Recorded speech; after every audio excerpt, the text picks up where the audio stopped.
অনেক সময় বলবো, এখানে অনেক আপনারা ইনশাল্লাহ আমার দৃঢ় বিশ্বাস যে 2 দিনের ট্রেনিং, আসলে ট্রেনিং নেই, এই বয়সে কেউ কাউকে ট্রেনিং দেয় না। যারা এখানে আছেন আমাদের বিসিকের রিসোর্স পার্সন হিসেবে আপনাদের এখানে কাজ করবেন, আপনারা নিজেরও ক্যাপিটাল মার্কেটে যারা আছেন তারা কিন্তু কম রিসোর্স না। এখানে শুধু আসলে হবে কি ট্রেনিং না, শেয়ারিং হবে। আমার একটা দৃঢ় বিশ্বাস যে ইনফরমেশন বা টেকনিক শেয়ারিং হবে। তা আপনারা এই একটা সুযোগ, আমাদের জন্য সুযোগ, আপনাদের জন্য সুযোগ। এই সুযোগ সৃষ্টি হওয়ার আমি ব্যক্তিগতভাবে খুশি, এবং এই সুযোগ সৃষ্টি হওয়ার জন্য অনেকেরই এখানে রোল আছে পজিটিভ। এটা আপনারাও জানেন, আমরাও জানি। আপনাদের মধ্যে সভাপতি মানে যে প্রেসিডেন্ট সেক্রেটারি যারা আছেন তারা এখন আছেন, তাদের সর্বোচ্চ চেষ্টা করছেন। আমাদের মধ্যে থেকে আমাদেরও আন্তরিকতা ছিল। এই দুই আন্তরিকতার মানে ফলশ্রুতি হিসাবে আজ আমরা এই জায়গাতে একত্রিত হয়েছি। আমার ব্যক্তিগত আমার মনে হয় আমার ম্যাডামেরও খুবই ভালো লাগছে যে আপনাদের সবার সাথে এখন একত্র হয়ে। অনেক সময় একটা প্রশ্ন হয়তো আপনাদেরকে করে, যেহেতু আপনারা এই মার্কেটে আছেন জার্নালিস্ট হিসাবে, যে বিশেষ এত পেনাল্টি দেয় কেন, বা এই পেনাল্টির টাকা পাবে কিনা, আসলে এই ধরনের প্রশ্ন। এখন আপনারা কি বলেন যে পেনাল্টিটা কখন আসে? যখন ল ভায়োলেট করে তখনই তো পেনাল্টির কথা আসে। ল ভায়োলেট না করলে তো আর পেনাল্টির দরকার হবে। এমনকি ল ভায়োলেট করবে, পেনাল্টি দিবে না, এটাই কি আইনের অবস্থান, বিসিকের অবস্থান হওয়ার দরকার বা উচিত? না যে বা তারা বাজারকে ধ্বংস করবে, পারপাসলি অন্যকে পথে বসাবে, তাদেরকে আইনের আওতা আনতে হবে?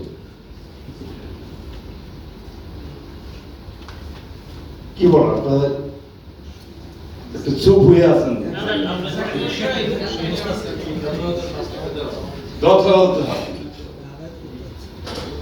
এই জিনিসটাই আমরা এখন, এই জিনিসটা আগে করেনি কোনো সময়, না করছে। সেখানে টেকনিক ট্যাক্টফুলি করছে বা করতে চাইছে, অথবা করেনি। আমি সারা জীবনে আমি বিচারক ছিলাম। আমি ব্যক্তিগতভাবে মনে করি যে সত্যর সাথে সুন্দর, এই সত্য সুন্দর একসাথে অবস্থান করতে গেলে আপনার অসত্য সাথে মিশ্রণ করা যাবে না। সুতরাং যেটা সঠিক, আইনে যেটা করা উচিত সেটা হওয়া উচিত। আপনার এটাতে কন্টিনিউয়াস হবে তা না। আপনার যদি এনফোর্সমেন্ট থাকে তাহলে সতর্কতাও আসে, আর তখনই আস্থা। এখন আস্থার প্রশ্নটা আমরা বারবার শুনি, সেই প্রসঙ্গটা একটু আমি বলবো আপনাদের একটু সময়। এনফোর্সমেন্টের মধ্যে তাহলে এনফোর্সমেন্টের দরকার আছে, আমরা বিশ্বাস করি, তাই না? নেক্সট হলো যে এই টাকা, পেনাল্টি টাকা পাবে কি পাবে না, এই টাকা আপনার ফার্স্ট স্টেজটা শেষ না করলে তো সেকেন্ড স্টেজটা তো আপনি যেতে পারবেন না, পারবেন? সেকেন্ড স্টেজটা হলো কি রিকভারির বিষয়। আমি একটু বলছি এই কারণে যে আপনারা হয়তোবা জানেন, হয়তোবা সবাই জানেন না, বা যারা জানেন তারা আমার সাথে কথা বললে আমার কথাগুলো হয়তো আপনাদেরকে আরো কনফার্মেশন দিবে, বুস্ট করবে আপনাদের কনফিডেন্সটা, নলেজটাকে। সেটা হলো সেকেন্ড স্টেজে আমরা পেনাল্টি দিলাম, পেনাল্টির পরে সেই পেনাল্টিটা পরিশোধ করার যে ডেলিনকুয়েন্ট তারই তো কাজ, তাই না? তার কাছে দুটো অপশন আছে। একটা অপশন হলো যে সে আমাদের পেনাল্টি অনুসারে সে আমাদের টাকাটা দিয়ে দেয়, আর একটা অপশন হচ্ছে যে সে যদি মনে করে যে আমাদের টাকা দিবে না, তাহলে সেই কোর্টে চ্যালেঞ্জ করতে পারে। তার সেই কোর্টে চ্যালেঞ্জ করার বন্ধ করার তো অধিকার আমাদের আইনে নাই, বা কোনো সংবিধানে কোনো দেশেরই দেয় না, দিতে পারে না। এখন তারটা সে করছে বা করতে আছে বা করবে, সেটার সাথে তো আমরা যদি বলি গ্যারান্টি আদায় হচ্ছে কিনা, হ্যাঁ এই মুহূর্তে না হোক, 2 দিন পরে না হোক, 2 মাস পরে না হোক, 2 বছর পরে না হোক, ইনশাল্লাহ একসময় হবে।